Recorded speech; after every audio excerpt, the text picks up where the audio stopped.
کا بچے بھی تربیت کرتے ہیں نا. ایک مولانا ہے، ان کا خیال ہے کہ انہوں نے مجھ سے کچھ پڑھا ہے تو کبھی کبھی استاد جی کہہ دیتے ہیں.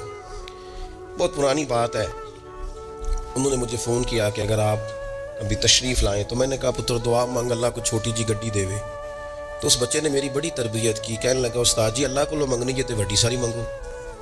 آپ نے محدود کیوں کیا کہ بھئی یہ چھوٹی سی اللہ گاڑی کیوں اللہ چھوٹی دے، رب دے تو بڑی دے اور رحمت سے دے، اللہ سے مانگنی ہے نا جی. ہم تربیت نہیں لیتے. میں نے اس کا شکریہ ادا کیا، میں نے کہا بیٹے تو نے بڑی سونی بات کی، اللہ تجھے اس کا اجر عطا کرے، اللہ تجھے برکات عطا کرے. اگر آپ نے سیکھنا ہے تو پھر آپ سیکھ لیں گے، اور اگر نہیں سیکھنا تو پھر یہی کہنا ہے ساری عمر لانگی بندہ کو نہیں ملیا، چونکہ مزاج نہیں ہے نا سیکھنے کا، اس لیے پھر ملا ہی کوئی نہیں. پھر ساری زندگی کو میسر ہی نہیں آیا، کسی نے نصیحت ہی نہیں کی، کوئی آنکھوں کو بھایا ہی نہیں. خود ہی بڑے سیانے تھے، خود ہی بہت بڑے تھے، اپنا قد ہی بڑا اونچا تھا، سب ٹھگنے چھوٹے اور کمزور اور بوڑے نظر آئے. عزیز بھائی، جب عافیت، ایک بزرگ تھے ہر وقت اللہ سے عافیت مانگتے تھے، ہر وقت اللہ سے عافیت مانگتے تھے، ہر وقت عافیت مانگتے تھے. لوگوں نے پوچھا، لوگ ان کو صالح جانتے تھے، نیک سمجھتے تھے، کہ حضور آپ اور کوئی دعا مانگتے نہیں، عافیت ہی مانگتے ہیں. فرمانے لگے میں مانگا کرتا تھا شروع میں، بعد میں خیال آیا اور بھی دعائیں مانگا کرتا تھا، یہ احساس بعد میں نصیب ہوا. فرماتے میں مزدوری کرتا تھا، مال برداری کرتا تھا، ایک جگہ پہ ڈیوٹی کر رہا تھا تو تھک گیا، اور وہ جو کام لینے والے لوگ تھے ان کا رویہ بھی بڑا ترس تھا، تکلیف ہوئی. تو میں نے اپنے مالک کی بارگاہ میں عرض کی، مالک اگر 2 روٹی بغیر مجھے مشقت کے مل جائے دن میں تو تیری بارگاہ تو بڑی کریم ہے. کہتے ہیں میں نے یہ دعا مانگ لی. ذرا میں تھوڑا آگے بڑھا تو 2 بندے آپس میں لڑ رہے تھے، میں ان کی صلح کرانے کے لیے، انہیں بچانے کے لیے آگے بڑھا، تو میں جس کو چھڑا رہا تھا دوسرے نے میرے اوپر ضرب لگا دی، میرا بھی سر پھٹ گیا. تھوڑی دیر کے بعد وہاں پولیس آ گئی، وہ تینوں کو لڑنے والا سمجھ کے اٹھا کے لے گئے، مجھے جیل ہو گئی. 2 روٹیاں بغیر مشقت کے روز ملنی شروع ہو گئی. دعا مانگی تھی نا کہ یا اللہ 2 روٹیاں مل جائے نا بغیر مشقت کے. کہتے ہیں وہ 2 روٹیاں روز ملتی، کوئی کام نہیں کرنا پڑتا، پر جیل ہو گئی. فرماتے ہیں میں بڑا پریشان تھا، روز روٹیاں پابندی سے آتی اور بہترین آتی، کھانا ملتا. پھر کچھ عرصے کے بعد میں نے سوچا کہ یار یہ دعا تو قبول ہو گئی نا تیری، اب تو اگر اس پر کوئی الگ بات کرے گا تو وہ تو غلط کرے گا. کہتے پھر خود ہی میرے دل میں اللہ نے بات ڈالی، اور میں نے عرض کی مالک 2 روٹیاں نہیں، مجھے تو عافیت چاہیے، مجھے تو عافیت دے، میرے اوپر تو کرم فرما، تو نظر رحمت کر، جے ایک قطرہ بخشے مینوں، ایک قطرہ بخشے مینوں تے کام بن جاندا ہی میرا، مہربانی کر عافیت عطا کر. فرماتے پھر خدا نے کرم کیا، کہاں سے اسباب بنے میرے جیل سے چھوٹنے کے، کون کون میرے ضمانتی بنے اللہ ہی جانتا ہے. فرماتے ہیں دروازے بھی کھل گئے، رزق بھی ملتا ہے، صحت بھی میسر ہے، سجدہ بھی کر لیتا ہوں، سویرے تلاوت بھی کرتا ہوں، شام کو مدینے والے کی بارگاہ میں رج کے درود و سلام بھی عرض کرتا ہوں، میں ممکن ہوتا ہے تو کسی غریب کی داد رسی بھی کرتا ہوں. اب سمجھ آئی ہے، ربنا آتنا فی الدنیا حسنۃ وفی الآخرۃ حسنۃ وقنا عذاب النار. اب سمجھ آئی ہے رب سے جب بھی مانگنا ہے عافیت ہی مانگنی ہے، اس سے کرم مانگ. ہم نے محدود دعائیں رکھی ہوئی ہیں، محدود، وہ جی فلانا کام میرا ہو جائے تو بھئی وہ ایک ہو گیا، اس کے بعد پھر نئی ٹینشن بن جائے گی. نہیں، میں جی بچوں کی شادی کر لوں جی پھر میں فارغ ہوں. آپ شادی کر کے دیکھیں لاگو پتہ جائے گا کیسے فارغ ہوتے ہیں. آپ یہاں رکتے کیوں ہیں؟ آپ خدا سے عافیت کیوں نہیں طلب کرتے؟ اس کی بارگاہ سے وہ کیوں نہیں مانگتے کہ جو ایک قطرہ ملے تو دنیا اور آخرت کے سارے کام ہو جائے؟ اس سے اس کی رحمت کا سوال کرے، اس سے اس کے کرم کا سوال کرے. اللہ کی بارگاہ میں بھی حاضر ہونا، جچی تلی اور جناب ناپ تول کر اور محدود چیزوں کا سوال کرنا، مالک سے مانگے، اور وہ جب دیتا ہے تو دیتا بھی بے حساب ہی ہے. وہ جب عطا کرتا ہے تو کرم کے دروازے کھول کے عطا کرتا ہے، ورنہ تو ایک الجھن سے انسان نکلتا ہے دوسری میں الجھ جاتا ہے، ایک گتھی کو سلجھاتا ہے. پھر اقبال رو پڑے تھے، کہنے لگے میں عقل کی گتھیاں سلجھا چکا ہوں، یا رب مجھے صاحب جنوں کر دے. اللہ یہ بڑا میں نے ہیر پھیر دیکھ لیا، مجھے دیوانہ بنا، اب مجھے جنون ہو، اب میں کسی کے لیے رویا کروں، اب میں کسی کی یاد میں تڑپا کروں، اب میں رات کسی کے لیے میری آنکھیں بیدار رہیں. یہ بڑی ہو گئی دنیا داری، عقل کی گتھی حالانکہ نہیں سلجھتی، پر اقبال کہتے ہیں عقل کی گتھیاں سلجھا چکا ہوں، یا رب مجھے صاحب جنوں کر دے. اور پھر کہنے لگے بجھی عشق کی آگ اندھیر ہے، اب یہ مسلمان نہیں، یہ خاک کا ڈھیر ہے. تو مٹی بن کے رہ گئے کیا؟ کہاں اپنی ساری توجہات کا قبلہ کس چیز کو میرے عزیزوں؟ اللہ سے عافیت. نبی پاک علیہ الصلوۃ والسلام نے ایک شخص سے پوچھا کیا دعا مانگ رہے ہو؟ تو اس نے کہا یا رسول اللہ میں اللہ کی بارگاہ میں صبر کا سوال کر رہا ہوں. تو حضور فرمانے لگے صبر تو مصیبت پر ہوتا ہے. یا رسول اللہ پھر کیا مانگوں؟ آپ ان جملوں اور لفظوں کی گہرائی کو سمجھیں. صبر کے لیے تو پہلے مصیبت آئے گی، پھر صبر آئے گا. تو یا رسول اللہ کیا مانگوں؟ فرمایا تو رب سے عافیت مانگ. مانا کیا ہے؟ مصیبت آئے کیوں؟ اللہ تجھے اپنی حفاظت کے حصار میں لے لے. وہ وقت ہی کیوں آئے کہ جب تیری طبیعت الجھ جائے، جب تو پریشان ہو جائے، جب تو تو اللہ سے عافیت مانگنا. جب تو عافیت مانگے گا تو اگر کبھی مشکل آئے گی بھی نا، تو خدا پھر اپنے فضل سے مشکل سے نکلنے میں راستہ بھی بڑی جلدی عطا فرمائے گا اور تیرے اوپر فضل فرمائے گا. اگر عافیت، یہ جو ہم نبی پاک کی امت ہے نا، تو یہ ہمارے گرد اللہ کے فضل اور اس کی رحمت کا حصار ہے. یہ حصار ہے ہمارے گرد. وہ درویش نے کہا تھا نا کہ کروں شکر کتنا اور کروں فخر کتنا کہ تیرے کرم نے مجھے فائز المرام کیا. دیکھو بنا کے سید عالم کا امتی مجھ کو گناہ سے پہلے ہی بخشش کا انتظام کیا. ابھی میں نے غلطی کی نہیں، لیکن مجھے حضور کا غلام بنا دیا، بخشش کا بندوبست پہلے ہو گیا. اپنے مالک سے بیمار بھی اس سے عافیت مانگے، مقروض بھی اس سے عافیت مانگے، بے اولاد بھی اس سے عافیت ہی مانگے، صاحب اولاد بھی اس سے عافیت ہی مانگے. جو دولت کے حصول کے رزق حلال کے خواہش مند ہیں وہ بھی اس سے عافیت مانگے، اور جن کی جھولی اس نے بھر دی ہے وہ بھی اپنے رب سے عافیت ہی مانگے. مالک سے جب سوال کرے، ایک بزرگ تھے، انہوں نے تو اپنی انگوٹھی میں لکھوا لیا تھا کہ یا اللہ مجھے عافیت عطا فرما. ویسے جب بھی دیکھتا ہوں یاد آ جاتا ہے کہ اللہ سے عافیت مانگنی ہے. اپنے مالک کی بارگاہ کے اندر دیکھو، میں نے دیکھا ہے وہ کسی نے کہا تھا کہ تیری خواہش ہے کہ وہ تیری آرزو کرے پوری، اور میری خواہش ہے کہ تیری آرزو بدل جائے. کچھ لوگ ایسی خواہشات بھی لے کے آتے ہیں کہ جو پوری نہ ہو تو بہتر ہوتا ہے. اس لیے آپ کو پتہ ہے موت مانگنا جائز نہیں دین میں. مصائب سے گھبرا کر، مشکلات سے گھبرا کر، زندگی کے مد و جزر سے پریشان ہو کر موت کا سوال کرنا جائز نہیں. کس طرح جائز ہے؟ ان لفظوں کے ساتھ دعا کر سکتا ہے کہ یا اللہ جب تک میری زندگی بہتر ہے مجھے زندہ رکھ، اور جب میرا دنیا سے جانا بہتر ہے پھر تو مجھے اپنی بارگاہ میں بلا لے. یہ بھی کیا ہے؟ یہ بھی عافیت کا سوال ہے کہ یا اللہ رکھ بھی تب تک جب تک رہنا بہتر ہے. نبی پاک نے بھی ارذل العمر ہونے سے پناہ مانگی. ہمارا یہ مزاج بن گیا ہے کہ ہم اپنے حق میں ایسی چیزوں کا سوال کر رہے ہوتے ہیں جو کئی دفعہ ہمیں مل جائیں تو ہمارا نقصان کریں. قرآن حکیم ایک جگہ پہ اللہ کریم نے فرمایا ہے کہ اگر سب لوگوں کو مال دے دوں تو بغاوت کریں، فساد ہو جائے. کیا مانا؟ کہ اپنا نقصان کر بیٹھے لوگ. ہم اپنے مالک کی بارگاہ میں بعض ایسی چیزوں کے سوالی ہیں کہ جو ہمارے لیے ٹھیک نہیں ہے، ہمیں اس کے کرم پر چھوڑنا ہے، اس سے عافیت مانگنی. اور بعض لوگ، کیونکہ میں کہہ چکا ہوں شروع میں کہ ہماری دینی روحانی تربیت نہیں ہوتی، اور ہم کہیں سے باقاعدہ اسباق لینے کے قائل ہی نہیں ہوتے، پوری تربیت کا ہمارا مزاج نہیں ہوتا. اپنی عقل اور اپنا شعور اور اپنے حساب سے ہم زندگی کو بتانا چاہتے ہیں. اور یہ جو میرا دور ہے یہ ویسے ہی الجھا ہوا زمانہ ہے، اللہ ماشاء اللہ. پتہ نہیں کوئی کیا بول رہا ہے، کوئی کیا کہہ رہا ہے، ایسے جیسے کوئی میلہ لگا ہوا ہے اور کان پڑی آواز سنائی نہیں دے رہی. جس کی دکان پر کوئی گاہک نہیں وہ بھی کہہ رہا ہے لائنیں بنا لو. ایسا الجھا ماحول ہے اور ایسی آزمائش ہے کہ لوگ بیچارے پریشان ہیں. دیکھیں جب تربیت کے ساتھ انسان آگے بڑھتا ہے نا، ہمارے پاس مقتدا ہے اللہ رسول کا کلام، ہمارا پیشوا ہے رب رسول کا فرمان. جب ہم کتاب و سنت کی روشنی میں آگے بڑھتے ہیں تو پھر ہمارے لیے منزل آسان بھی ہوتی ہے اور قریب بھی ہوتی ہے. پھر ہمارے لیے آگے کی طرف سفر کرنا، آگے بڑھ جانا یہ آسان ہوتا ہے. آپ غور کریں جو لوگ دنیا میں کامیاب رہے، بھلا کس طرح کامیاب رہے؟ اس طرح کامیاب رہے کہ انہوں نے نا اپنے رب سے عافیت مانگی. اللہ تعالیٰ نے خود بخود ان کے لیے رستے بنائے. آپ تاریخ پڑھیں گے بعض لوگوں کی تو لگ نہیں رہا تھا کہ وہ اتنی کامیابی حاصل کریں گے. دیکھ لیں آپ حضرت غوث اعظم جیلانی رضی اللہ تعالیٰ عنہ بغداد شریف تشریف لاتے ہیں تو ان کی کیفیت یہ ہے کہ پتے کھا کے گزارا کرنا پڑتا ہے. یعنی پیچھے کوئی ایسا بیک گراؤنڈ کسی کا بنایا ہوا ادارہ، کوئی بڑی خانقاہ، کوئی بڑے لمبے چوڑے والد صاحب کے مریدین، کوئی بڑا لمبا سلسلہ نہیں مل رہا. ان کو بظاہر پتے کھا کے گزارا کرنا پڑتا ہے، لیکن چونکہ وہ نکلے ہیں اللہ کی مدد کے ساتھ. انہیں اللہ نے تائید دی ہے، فضل فرمایا ہے. تو نتیجہ یہ نکلا ہے کہ 70 ہزار بندہ ایک ایک وقت میں تربیت لینے کے لیے ان کے سامنے موجود ہے. یہ اللہ نے اسباب بنائے ہیں، کیونکہ جب رب عافیت عطا کرتا ہے تو پھر اللہ اسباب بھی پیدا فرماتا ہے. ہمارا ذہن تو تھک جاتا ہے سیاست کرتے کرتے. ہم تو جناب پوری ترتیب سے ہمیں سلیقہ آتا ہے کس طرح کر کے کس بندے کو کیسے قائل کرنا. پورے طور پر ہم وہ ساری زندگی سیاست کرتے رہتے ہیں. وہ خاندانوں میں بھی چلتی ہے, گلی محلے میں بھی چلتی ہے, دوستوں میں بھی چلتی ہے.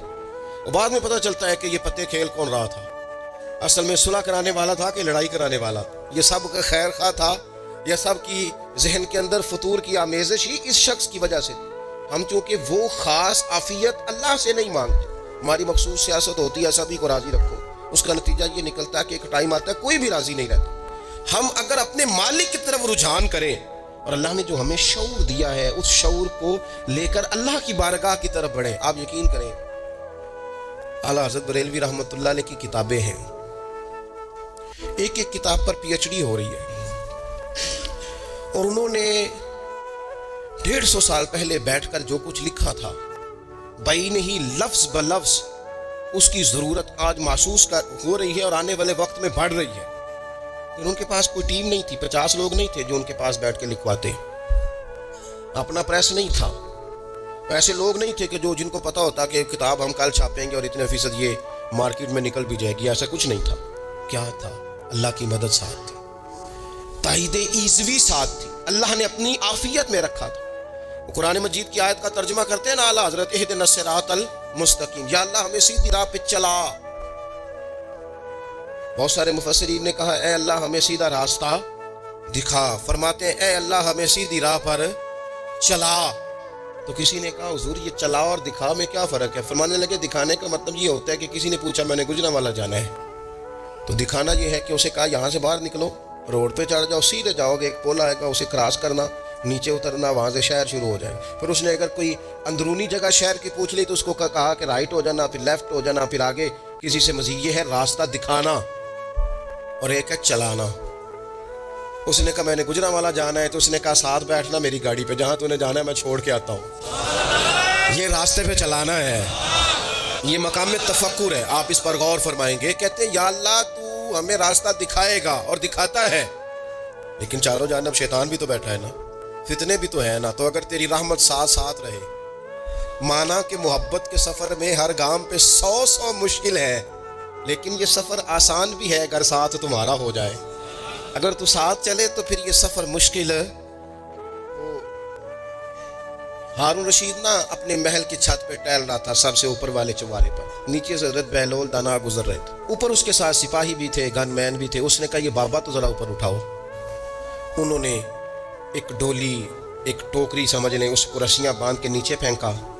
نیچے جو سپاہی تھے ان کو کہا کہ یہ بابا جی کو پکڑ کے اس میں بٹھاؤ. انہوں نے جبرن تھاما بابا جی کو, اس میں ڈالا, اوپر والوں نے کھینچ لیا. 2-3 منٹ لگے. ہارون رشید کے سامنے حضرت بہلول دانا پہنچ گئے تو تھوڑے ناراض بھی ہوئے کہ یہ کوئی طریقہ تو نہیں نا بلانے کا. ملاقات ہوئی تو کہا کیوں بلایا؟ کہنے لگا ایک مسئلہ پوچھنا تھا. فرمانے لگے بادشاہ ہے نا, تیرے مسئلے پوچھنے کا بھی اپنا ہی انداز ہے, پوچھ مسئلہ. کہنے لگا بابا پوچھنا تھا کہ آپ اللہ تک کیسے پہنچے؟ حضرت بہلول دانا چپ کر گئے. 2-4 منٹ کے بعد کہنے لگے جس طرح ابھی زمین سے تیرے تک نہیں پہنچا, بالکل اسی طرح پہنچ گیا ہوں رب کریم کی بارگاہ تک, اور وہ بھی جو اس نے کرم فرمایا ہے, ورنہ میں تو نہیں سمجھتا کہ میں پہنچ گیا, وہ بھی اگر تیری خوش گمانی ہے. ہارون رشید کہنے لگا مجھے سمجھ نہیں آئی. فرمانے لگے تو بادشاہ جو ہے اتنی جلدی کیسے سمجھ میں آئے گی تجھے بات؟ فرمانے لگے اگر میں تجھ سے ملنا چاہتا نا تو میں ایک درخواست لکھتا, پھر کسی وزیر سے سفارشی سائن کراتا, پھر وہ جمع کراتا, پھر مجھے ٹائم ملتا کہ فلاں دن فلاں تاریخ فلاں ٹائم آ جانا, پھر آ کے میں لائن میں لگتا. پھر بھی تو بادشاہ ہے, تیرا موڈ بنتا ملنے کا کہ نہ بنتا. جب میں چاہتا تو پتہ نہیں کتنا ٹائم لگ جاتا, جب تو نے چاہا ہے نا تو 1 منٹ بھی نہیں لگا. فرمانے لگے میں نے دعویٰ ہی نہیں کیا کہ میں جدوجہد کر کے پہنچوں گا, میں نے تو رب کی بارگاہ میں عاجزی کی ہے, پھر رب نے کرم فرمایا ہے, اسی نے مہربانی کی ہے. مانا کہ محبت کے سفر میں ہر گام پہ 100 مشکل ہے, لیکن یہ سفر آسان بھی ہے اگر ساتھ تمہارا ہو جائے.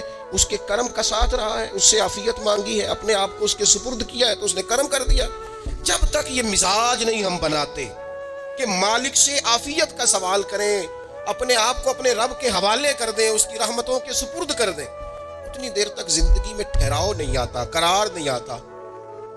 مشکات میں موجود ہے اللہ کے پیارے رسول صلی اللہ تعالیٰ علیہ وسلم تیمارداری کے لیے گئے تو صحابہ کرام فرماتے ہیں وہ بندہ نا اتنا پتلا نحیف اور لاغر ہو گیا تھا جس طرح چڑیا کا بچہ ہوتا ہے, کمزوری ضعف طاری تھا. تو محبوب کریم نے اسے دیکھا تو بڑے کریمانہ انداز میں کریم فرمانے لگے، تو کوئی دعا نہیں مانگتا، تو عافیت نہیں مانگتا اللہ سے؟ عرض کی یا رسول اللہ صلی اللہ تعالیٰ علیہ وسلم، میں نے اپنے رب کی بارگاہ میں عرض کی ہے مالک قیامت کا عذاب بڑا سخت ہے، میں نہیں برداشت کر سکتا، تو نے اگر مجھے کوئی سزا دینی ہے تو یہی دے لے، قیامت کو نہ دینا۔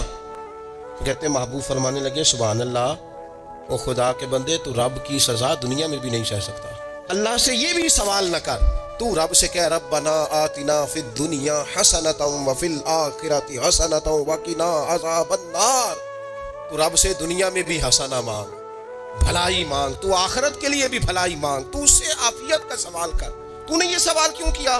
عرض کی یا رسول اللہ کرم ہو گیا ہے، مجھے سمجھ آ گئی، اب میں اسی طرح ہی کروں گا۔ عزیز دوستو، ہم کہاں سہ سکتے ہیں؟ ہم دنیا میں رب کی سزا ہم نہیں سہ سکتے، ہم کمزور ہیں، تو گرمی نہیں سہ سکتے، شدید سردی نہیں سہ سکتے، شدت کی بھوک لوگ نہیں سہ سکتے، کوئی آزمائش نہیں سہ سکتے۔ وہ جو لوگ بعض اوقات کہہ دیتے ہیں نا جی فلاں چیز ہمارے اعمال کا نتیجہ ہے، تو میں کیا کرتا ہوں، نہ کو یار، ہم تو یہ بھی نہیں سہ سکتے، ہم کہاں برداشت کر سکتے ہیں، ہمیں تو وہ معاف ہی فرمائے، ہم حساب والے ہیں ہی نہیں، ہم تو صرف معافی والے ہیں۔ ہم سے نہ حساب پوچھے، اس نے حساب پوچھا تو پھر تو بڑی مشکل ہو جائے گی، اگر اس نے حساب پوچھا تو بڑی رسوائی ہو جائے گی، اگر حساب پوچھا تو مشکلات سامنے دکھائی دینے لگ جائیں گی۔ ہم سے تو وہ درگزر والا معاملہ کرے، ہم سے تو وہ کہے جا میں نے محبوب کے صدقے تجھے معاف کیا، جا تیرے لیے رحمت اور بخشش والا فیصلہ کیا، وہ کوئی سبب اس کی رحمت کسی سبب کو دیکھ لے اور درگزر کر لے۔ تو آج کی پوری گفتگو میں آج آپ کو بڑی ذمہ داری سے یہ گزارش کر رہا ہوں، اللہ سے عافیت مانگے، ہر وقت عافیت مانگے۔ میری سالوں سے روٹین ہے، میں دعا مانگتا ہوں اللہم انا نسألک العفو والعافیت فی الدین والدنیا والآخرہ، اور یہ خاموش تبلیغ ہوتی رہی، میں مانگتا رہا، کئی بچوں کو ویسے یاد ہو گئی، اس کو یاد کر لیں، اللہ سے عافیت مانگے، دین میں، دنیا میں، آخرت میں، اس کو اپنا مزاج۔ انسانی طبیعت کا ایک تقاضا یہ ہوتا ہے کہ وہ کسی بڑے کی نافرمانی کر بیٹھتا ہے، اور پھر اسے اگر یہ خبر ہو جائے کہ جس بڑے کی میں نے نافرمانی کی ہے وہ میری اس غلطی سے آگاہ ہو گیا ہے، یہ سوچ اسے ایک بڑے سخت کرب میں اور درد میں اور تکلیف میں مبتلا کر دیتی ہے کہ اب استاد صاحب کو تو پتہ چل گیا ہے کہ یہ غلطی میں نے کی ہے، والد صاحب تو آگاہ ہو گئے ہیں کہ یہ کوتاہی مجھ سے ہو گئی، فلاں بزرگ تو پوری طور پر شناسائی حاصل کر چکے ہیں کہ میں اس معاملے میں نافرمان ہو گیا ہوں۔ اب انسان ڈرتا ہے، کانپتا ہے۔ آپ نے کبھی دیکھا ہوگا کہ جس چھوٹے بچے سے کوئی سنگین غلطی ہو جائے اور اس کو اندازہ ہو کہ اس کے والد اس سے آگاہ ہو گئے ہیں، تو وہ کس طرح ہانپتا ہے، کانپتا ہے، لرزتا ہے، پریشان ہوتا ہے کہ اب مجھے مار پڑے گی۔ ہم نے یہ دیکھا ہے کہ کلاس رومز کے اندر جو اساتذہ کچھ مزاج کے سخت ہوتے تھے، ان کے طلباء سے اگر کوئی کوتاہی کسی وقت سرزد ہو جاتی تو ان بچوں کا وجود گرمیوں میں بھی اس طرح کانپتا جیسے سردیوں کے ٹھٹھرتے موسم میں کانپتا کہ مجھے اب سزا ملے گی۔ ان کو تو پتہ چل گیا ہے، میری غلطی نکل آئی۔ یہ تصور انسان کے رونگٹے کھڑے کر دیتا، لیکن اگر وہی استاد یا وہی والد آتے ہی بچے کے سر پہ دست شفقت رکھے اور کہ بیٹا کوئی بات نہیں، چھوٹوں سے غلطیاں ہو ہی جاتی ہیں، آئندہ ایسا کام نہ کرنا، اور اگر اس سے بھی زیادہ وہ تھوڑا سا آگے بڑھے اور اپنی گردن کو جھکا کے اس بچے کے سر پر ایک بوسہ دے ڈالے، تو اس بچے کو یوں سکون ہوتا ہے کہ جیسے وہ سمجھتا ہے میں ہر گرداب سے نکل کے ٹھنڈک کی طرف آ گیا ہوں، بلا مثال و بلا تشبیہ۔ میرا رب قرآن مجید میں فرماتا ہے قل یا عبادی الذین اسرفوا علی انفسہم، اے محبوب فرما دو اے میرے بندو جنہوں نے اپنی جانوں پر ظلم کر لیے ہیں، انہوں نے گناہ کیے ہیں، رب کی نافرمانی کی ہے، اپنی جان کو دوزخ کا معاذ اللہ سزاوار کر لیا ہے، جنہوں نے اپنی جانوں پہ ظلم کیے ہیں، میرے ان بندوں سے فرما دیں کیا، لا تقنطوا من رحمت اللہ، ان سے فرما دیں کہ یہ اپنے اللہ کی رحمت سے نا امید نہ ہو۔ یہ تھی معافی، اور وہ جو میں نے کہا نا ذرا گردن جھکائے اور پھر پیشانی بھی چوم لے، بلا مثال و بلا تشبیہ آگے فرما ان اللہ یغفر الذنوب جمیعا، یہ اس ہونے والی اس موجودہ غلطی کی ہی بات نہیں، بے شک اللہ سب گناہوں کو معاف فرما دے گا۔ تو مالک یہ ایک دفعہ ہی ہوگا، یہ آج ہی رحمت آئی ہے، یہ کسی ایک مخصوص وقت، ایک مخصوص موقع یا کسی مخصوص تاریخ کے لیے ایسا ہے؟ فرمایا نہیں، انہو هو الغفور الرحیم، اللہ ہے ہی بڑا بخشنے والا اور رحمت فرمانے والا۔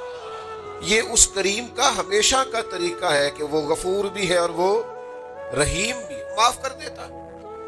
اور ان اللہ یغفر الذنوب جمیعا، بے شک اللہ سب گناہوں کو معاف فرمائے گا۔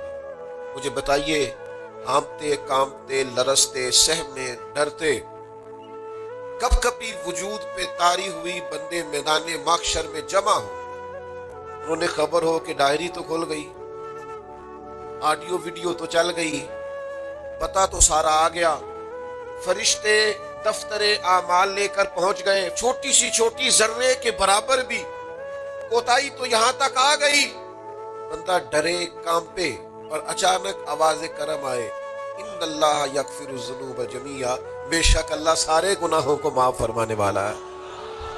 تو کیفیت کیا ہے، انداز کیا ہے؟ اس وقت انسان کے دل کو جو تسلی ہوتی ہے، وہ تسلی کیا؟ ان اللہ یغفر الذنوب جمیعا، بے شک اللہ سب گناہوں کو بخش دیتا ہے۔ دوستو، شدید بے سکون، بے چین، مضطرب، الجھے خیالات، سخت بیمار، سخت کمزور، مالی مشکلات کا شکار لوگ، جسمانی بیماریوں سے لڑنے والے لوگ، اور رشتہ داروں اور احباب اور ان کی بے وفائیوں کا شکوہ کرنے والے لوگ، اگر ان ساری تکلیفوں سے نکلنا چاہیں تو حل ایک ہی ہے، ادھر ادھر نہ دیکھیں، اپنے رب کی رحمت کی طرف دیکھیں، اپنے کریم مالک ہے منکر جد دل دے اندر،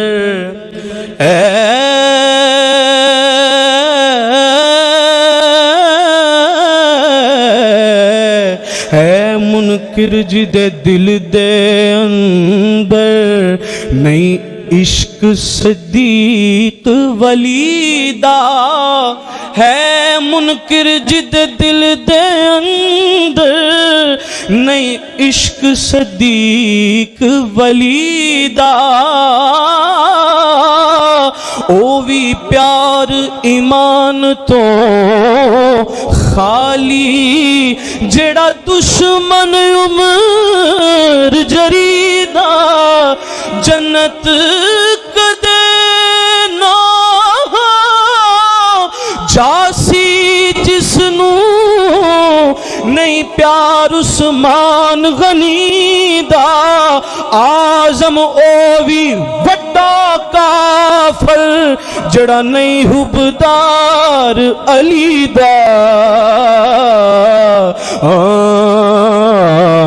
آزم او بھی وڈا کافر، جڑا نہیں حبدار علی دا۔ کیا بتائے گا کوئی رفت بام صدیق، کیا بتائے گا کوئی رفت بام صدیق، میرے ادراک سے بالا ہے مقام صدیق، کسی نہ اہل پہ کھلتا نہیں کونین کا راز، کسی نہ اہل پہ کھلتا نہیں کونین کا راز، اور کسی کم ظرف کو ملتا نہیں جام صدیق، کسی کم ظرف کو ملتا نہیں جام صدیق۔ ہوا اپنے چلن پر ناز نہ کرتی اعظم، دیکھ لیتی اگر انداز خیرہ میں صدیق، چارے یار نبی دے پیارے، سارے یار